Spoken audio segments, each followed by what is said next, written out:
Halo guys, assalamualaikum warahmatullahi wabarakatuh. Apa kabar? Semoga teman-teman dalam keadaan sehat walafiat. Salam buat keluarga teman-teman di rumah. Salam sepak bola. Perkenalkan gue aja, gue si netizen yang suka membahas bola. Iya, barusan sudah digelar pertandingan big match terbesar di dunia ya, bisa dibilang antara Liverpool versus Manchester United yang dimenangkan oleh Manchester United dengan skor 2-1. Ya, ini sebagai pendukung Liverpool gue sangat kecewa ya jujur dengan hasil ini karena uh, kita sebenarnya dapat banyak peluang tapi kita benar-benar mandul di depannya. Oke, langsung aja kita breakdown pertandingannya di mana Liverpool ada sedikit pergantian di mana Wirtz tidak bermain dari awal, Ekitike juga tidak bermain dari awal. Yang main adalah Isak, Gakpo, Salah. Ya, di tengahnya Soboslai ya yang main. Soboslai, McAllister, Gravenberch ya, trio kemenangan biasanya, dan Van Dijk, Konate, Kerkes dan Bradley, dan di belakangnya kiper kedua Mas Davili ya namanya. Kemudian MU tetap dengan pola 3 back mereka ya, dimana trio belakangnya Maguire, Delik, Shaw, kemudian kanannya Amad Diallo, kirinya Dalot, kemudian Casemiro, di tengahnya Casemiro, kemudian Bruno Fernandes ya, kemudian Kunya, Mbumo. Ada satu lagi siapa ya tadi? Ntar gue hitung dulu. Casemiro. Ya, tengahnya ada satu lagi gue lupa. Casemiro, Bruno. Kemudian Mason Mount ya. Jadi trionya tuh Mason Mount, Kunya, Mbumo, Bruno di tengah sama Casemiro. Oke. Secara organisasi memang MU lebih baik terus terang ya, karena mereka kan menggunakan cara defense counter seperti biasanya Amorim ya.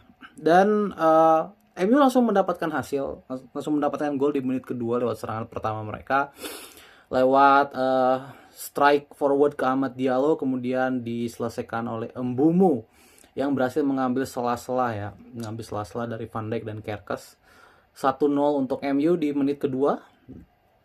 Setelah gol tersentak dengan gol tersebut, Liverpool langsung meningkatkan intensitas mencoba meningkatkan intensitas, namun organisasi mereka itu lumayan kurang terukur kalau menurut gua. Kenapa? Karena tengahnya ini kurang bisa menguasai permainan, cenderungnya bermain agak pragmatis ya.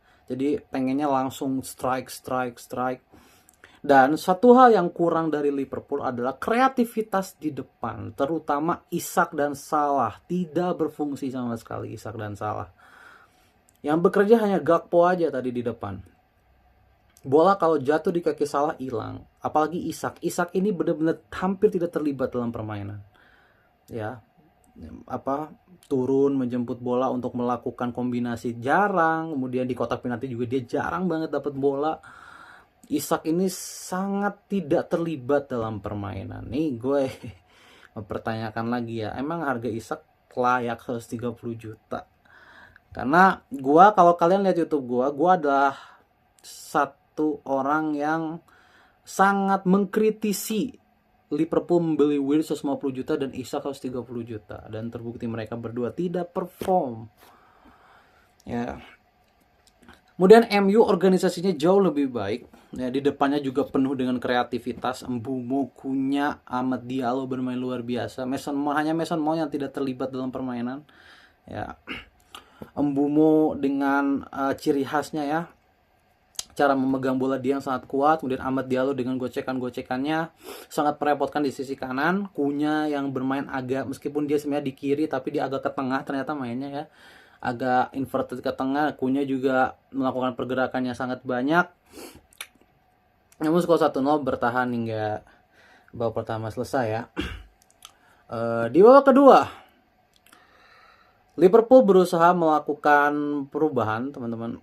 Dimana Bradley berapa ya tadi yang diganti? Pokoknya Bradley, McAllister, Gravenberch ya diganti sama Ekitike ya, kemudian diganti sama tadi siapa lagi sih? Ekitike, Curtis Jones dan Florian Wirtz masuk ya di babak kedua dan mengganti pola menjadi 4-2-4. ya 4-2-4 dan bermain lebih strike lagi ke depan. Sialnya Liverpool adalah meskipun MU ini sebenarnya tidak terlalu solid bertahannya, tetapi depannya Liverpool ini selain tidak ada kreativitas, bapuk banget finishingnya. Salah depan kotak penalti gagal, Gakpo depan kotak penalti gagal. Ya, Gakpo 3 kali kena tiang gawang, satu sundulan dia juga padahal hanya satu sundulan dia tuh harusnya itu masuk ya. Tapi entah kenapa Gakpo menyundulnya itu ke kiri. Ya padahal itu gawang udah kosong melompong banget gitu. Kipernya MU juga mainnya bagus. Di babak pertama kipernya MU bermain bagus, tapi di babak kedua agak seret ya kipernya MU. Agak kurang. Ya tapi good job lah. Kemenangan didapatkan oleh MU akhirnya di menit akhir lewat scrimmage ya. Umpan Bruno Fernandes berhasil ditanduk oleh Maguire. Skor 1-2.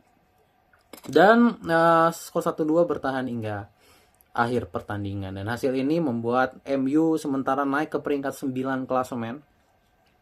Dan Liverpool kemungkinan besar akan terperosok ya dari peringkat ketiga. Karena mereka hanya mempunyai 13 poin. Pasti terperosok sih dari 4 besar. Ya. Karena selisihnya tipis sekali. Tipis-tipis sekali gitu. Ya, gue ingin mengomentari ini sebagai yang netral dulu ya, jadi bukan sebagai fans Liverpool. Gue merasa banyak kesalahan yang dilakukan oleh Arne Slot ya, terutama dalam starting 11-nya. Gue tidak terlalu mengerti kenapa Isak dijadikan starter, itu yang pertama, karena dia benar-benar tidak berfungsi sama sekali. Ya, kemudian yang kedua adalah gue tidak terlalu paham kenapa Liverpool ini bermain sangat bisa gue bilang tengahnya ini terlalu lebar kalau untuk gue. Jadi tidak serapat biasanya. Kalau biasanya kan bermainnya agak rapat ya. Biasanya Gravenberch di sini, Szoboszlai di sini, McAllister di sini atau sebaliknya. Biasanya tuh tiganya ini agak rapat. Tapi tadi itu bener-bener sangat jauh ya, Gravenberch di sini, McAllisternya agak jauh di depan, Szoboszlai-nya agak jauh di depan. Jadi bola itu selalu strike akhirnya ke Gakpo, ke Salah. Jadi itu yang tadi gue lihat di babak pertama ya. Di babak kedua kan perubahan sudah dilakukan dan bermainnya jauh lebih pragmatis. Gue entah kenapa pendekatannya jadi seperti itu ya. Apakah ingin mengantisipasi serangan balik gitu ya, atau PD bisa menyerang atau apa, gue nggak tahu, ingin menambah orang di depan atau gimana, karena kan Amorim bermain 5 back ya, bermain 5 back. Tapi menurut gue itu pendekatan yang tidak works ya, tidak works. Dan Muni benar-benar tidak dinaungi keberuntungan gitu ya. Benar tidak dinaungi keberuntungan karena banyak sekali clear chance yang gagal di depan ya gitu. Oke. Dan untuk MU serangan baliknya juga sangat meyakinkan. Kalau boleh jujur-jujuran, MU layak menang di pertandingan kali ini. Jujur-jujuran. Ya, jadi nggak menang beruntung. Menangnya benar-benar karena mereka layak menang. Karena serangan balik mereka ini efektif. Cara mereka membongkar pertahanan Liverpool itu sangat efektif. Apalagi memanfaatkan kelengahan dari reaction time-nya Konate dan Van Dijk. Ini kelihatan banget reaction time Konate Van Dijk ini agak kurang. Ya. Seperti kasus di Mbumo itu, golnya Mbumo itu mereka tidak melihat pergerakan dari Mbumo. Jadi dan Konate juga ya, Konate tidak melihat di belakangnya ternyata sudah banyak yang mengganggu dia. Jadi ya kalau bisa gue bilang pertahanan Liverpool sangat buruk di pertandingan kali ini, karena MU sebenarnya bisa mencetak lebih dari 2 gol tadi. Ya. Karena pertahanan mereka benar-benar bolong sekali. Oke, jadi selamat untuk MU, mereka naik ke peringkat 9, Liverpool pasti akan terperosok. Dan ya hasil ini membuat Liverpool sepertinya akan terlempar dari persaingan juara. Karena kalau pemain tidak perform terus-menerus, kayak Isak udah 3 game tidak perform. Wirtz apalagi, Wirtz sudah 7 pertandingan tidak perform. Percaya dirinya pasti akan menurun sedikit demi sedikit. Terutama untuk pemain-pemain baru ya, Isak, Wirtz, Frimpong, Kerkes juga mainnya jelek. Kemudian saya lagi pemain-pemain baru. Tuh pemain-pemain baru tuh pasti mentalnya goyang, gue yakin. Gitu. Kalau pemain-pemain lama kayak Salah, Van Dijk ya udahlah gitu ya, mereka udah lama juga tidak akan terganggu dengan form yang seperti ini. Tapi biasanya pemain-pemain baru ini pasti goyang sekali. Kayak Szoboszlai kan kehitungnya masih baru ya, baru 3 musim kan. McAllister, Ekitike mungkin ya akan sedikit goyang, gua rasa gitu. Oke. Jadi itu aja ya, semoga Liverpool cepat bangkit karena ini ada 3 kekalahan beruntun yang dialami oleh Liverpool. Sementara untuk MU, ya MU tetap dengan trennya naik turun, tidak bisa diperkirakan ya. MU ini akan menang kapan, kalahnya kapan. Jadi semoga MU stabil, Liverpool stabil, bisa bersaing di papan atas ya. Oke. See you di video selanjutnya. Selamat buat MU.